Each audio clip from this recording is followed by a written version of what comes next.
the golf course is your problem. You bought on the golf course. You got it, okay? And have fun with it. That's good. But I don't like the golf course. I won't live on the golf course. I like the dark skies and I like my desert. So All right, thanks, Mel. that's my statement. Okay, thanks, Mel. Jeff? I thought I was just going to I respect. feel like Phil Donahue. Well, you disagree. You disagree with me, and I was going to respectfully disagree with you, but now I'm going to also respectfully disagree with him. By show of hands, how many here who came to talk about the golf course think they would be sitting in this room if the golf course had not been renovated? Question. One more. Let me be more clear. How many? By show of hands, how many of you who are here to talk about the golf course think they would be in this room tonight if the golf course had not been renovated? Would anybody be here? No. Okay. That's why when you said the problem is complicated, I actually think it's simple. I do too. All right, thank you. Okay, just a couple more. Sir, you've been very patient, and I promise to come back and address your question head on. You've been giving us rhetoric all night long. What would you like me to say? My name's LaVoy. I lived here 25 years on the golf course. I like it. I like Paradise Valley. Nothing wrong with it. I like the people. But when you have to start doing studies with my money to go and redo your golf course, that they turn weeds. We used to haul weeds out of our cornfield that were worse than that, were better than that. I was born and raised on a farm. When they start giving me all this study crap, let me tell you something. I can take a John Deere tractor and a vine gator and be over this in 2 days, the entire Somebody get on and get rid of the crap, that's all. And LaVoy? Yes. LaVoy, thank you. I think you will see Marriott take action soon if they have not No, already. what they're doing, they're playing the oldest game in the world. My attorney's gonna outweigh your attorneys, and we don't have enough money to fight them forever. And they can go on forever because they're multi-billionaires, for pity's sakes. We can't fight them, we know it, and they know it. How do you think we did in business? We did the same thing on a smaller scale. Yeah, I appreciate it, LaVoy. I do have to say, I also appreciate your patience. And I know patience is wearing thin. I got it. I understand that. I want to recognize Brad Forrest here. Many of you have been communicating through or getting information from Brad. You know, Brad and I have been working together for quite some time now. And I know that you don't like studies, LaVoy. Well, my firm donated a $30,000 study to fix your vegetation problem around the golf course. Studies are important. They're only bigger now. Studies provide the legitimacy to take action sometimes. This town is not about to take action as a knee-jerk reaction, right? And run the risk of doing something that's the wrong. Sliders running the whole deal. I'm confident at the end of the day, Marriott will come around and make right with the vegetation structure in the rough around the golf course. I wish I could convince you, I wish I could tell you the words. I've been in the meetings, I know the direction that they're going. I think we're going to see positive results in the very near future. I'm sorry? I don't have an answer for that. But I know that the studies have been done, LaVoy, on the vegetation. We know what's out there. And so that study enabled Marriott to hire their guys to come in and find solutions. Why Okay? was it allowed? I'm sensitive to the coyote thing. I think the coyote's going to be here one way or another. But this eyesore of a golf course being allowed into our community, I've had, when you used to have a ordinance control guy running around town, stick a label on my door, write me a note that you have a weed that's taller than 6 inches, I believe was the ordinance.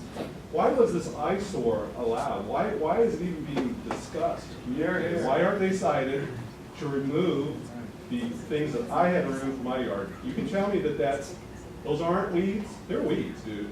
Those are weeds. If they were in your yard, they're weeds. Yes, but not at the Marriott. Right. I would just ask you to be a little bit more patient and stay involved, okay? Stay engaged, communicate. Pay attention to what's going on.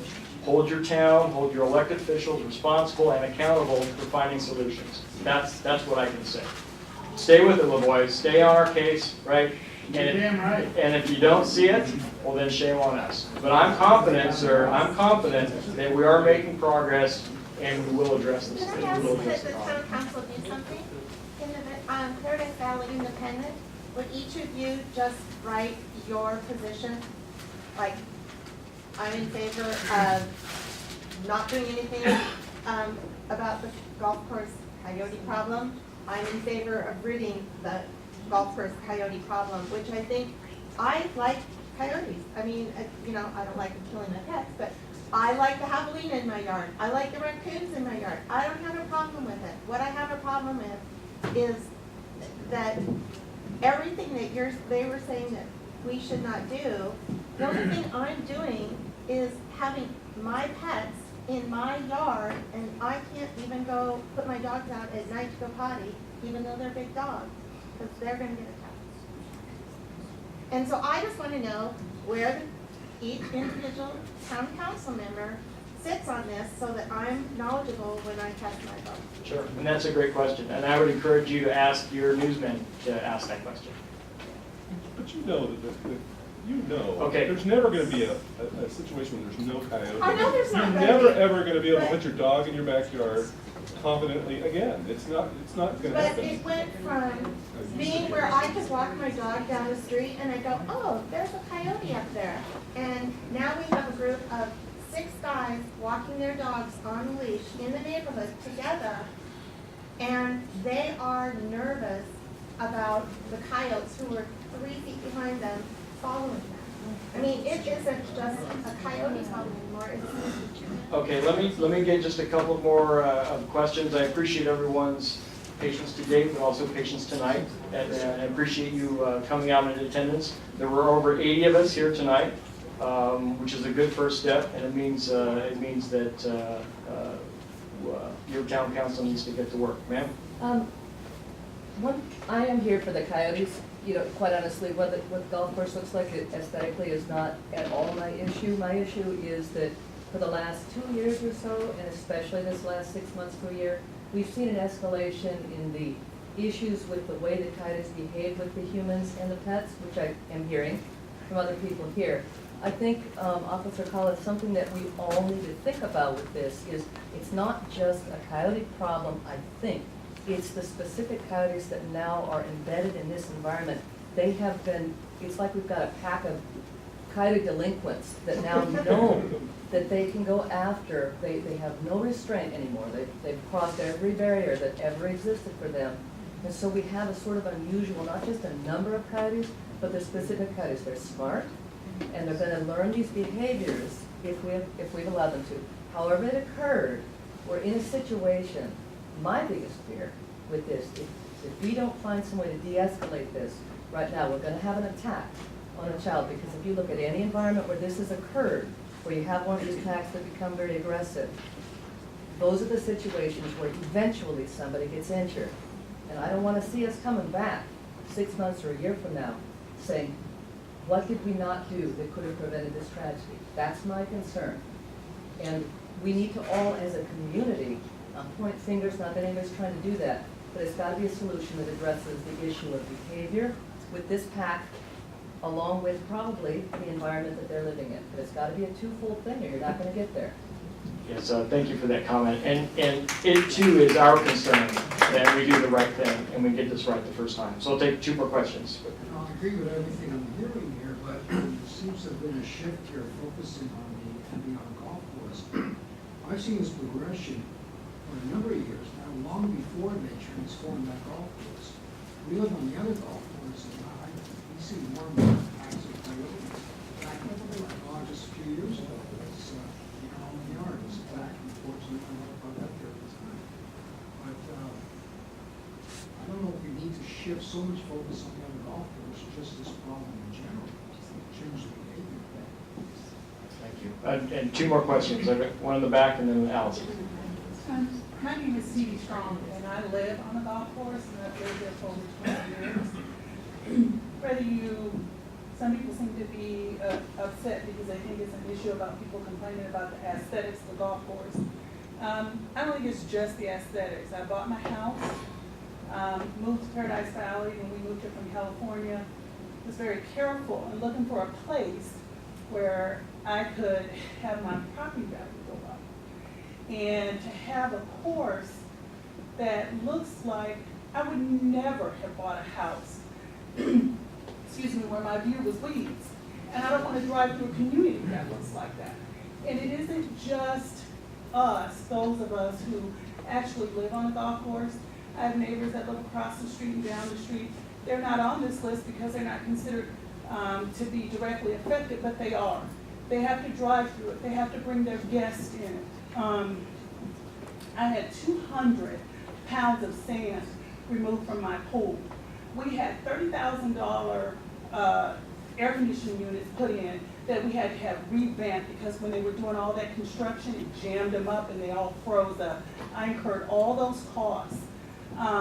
We have a big holiday event where we have people come on the 12th day of Christmas to our house, which for the first time in 18 years we didn't have because it looked horrible. And it was so disappointing because we have so many people we have to entertain outdoors. And there's no way I'm going to bring people out there. I think in part with the coyotes, I've never seen coyotes like that. And my house backs the golf course. In fact, my house is the house that everybody complains about, okay? That whole stretch of golf course on Doubletree, that's my land, okay? That looks horrible, which by the way, when you did the tour, I couldn't believe you skipped my house. I think I sent you an email. I'm like, I'm the house everybody's complaining about. I saw it, trust And me. you skipped my house, okay? Anyway, so. Blame Brad, he created that list. It's really bad, and I think, and I could be wrong, I'm not an expert, but we used to complain about these little prairie dogs that were all over the golf course, okay, food source. When they made the changes and changed that environment on the golf course, it created a new habitat, not just for new, more aggressive coyote, and I think they're more aggressive because their food source is gone. And they're moved into the neighborhoods looking for food because what used to be there isn't there. But it also created these awful habitat for those gross toads, you know, that can also kill your pets. They did not account for the effect of the changes that they made. So whether you like the golf course or not, some of the problems you're having is directly related to that golf course. And Marriott should be responsible for some of the expense and the cost. So this Thursday, I'm having a meeting at my home, will not be forgotten, with the Marriott attorneys, with Rob Bartley. And I talked to Nick on the phone today, and he was telling me who he went through. He said the very head attorney for the Marriott family, and that he talked with him, and he said, you should be seeing changes. Because the conversation I had with him was just one flat out, I'm done. I said, I don't want to have any more conversations, I don't want to go through this, I'll sell my house. This is, you know, it's just me, my husband, and my son. This house was supposed to be left to him. I'll find a new place, as opposed to fighting this battle, because it's really simple. You can't get somebody an answer back that says beauty's in the eye of the beholder, and that weeds aren't weeds. Either you want to do the right thing or you don't. Maybe they are about to change. At least from the conversation I had with Nick on the phone today, it seems like they are. They're bringing a slew of people over on Thursday. I'll find out. I want to see some changes being made, and they're not just because people who live on the golf course wanted to look a certain way, but it has affected overall the way you live and use your home, whether you're on that course or not. You know, they didn't take things into consideration that they should have. We live here. It's my home. It's been for over 20 years. Well, thank you very much for sharing. What was your first name? Stevie. Stevie. Thank you, Stevie, for sharing. I think we can all agree that the conditions on the ground today are less than desirable. Absolutely. Okay? It's been my hope, and I think it's been Brad's hope, that the lawyers don't get involved yet. Because when the lawyers get involved, then just like what was, they're gonna outweigh. So what we're trying to do is get some changes done before the attorneys get involved. And I think we're seeing progress. we're seeing movement. I'm glad that, even though the word came from an attorney, and I always question when words come from attorneys, but I'm glad that Nick supported the idea that positive things He's a are really good happening. guy. We see that, it's unfortunate that you don't see it yet, but I think you will see it. And if you don't see it, I'm sure that you will let us know, right? And you have to. That's your obligation. Stay engaged, stay participatory. We're all volunteers. I get paid $0. Councilmember Dembow, Sheriff, we get paid $0. We're neighbors. I live on the golf course too. I live over on Padre Golf Course, so I get it. I think people felt let down because it's a true statement where they said somebody made the comment about the stickers being put on your door. I didn't mind it. I didn't mind because you thought all of that was in an effort to keep property values high, keep your neighborhood looking a certain way.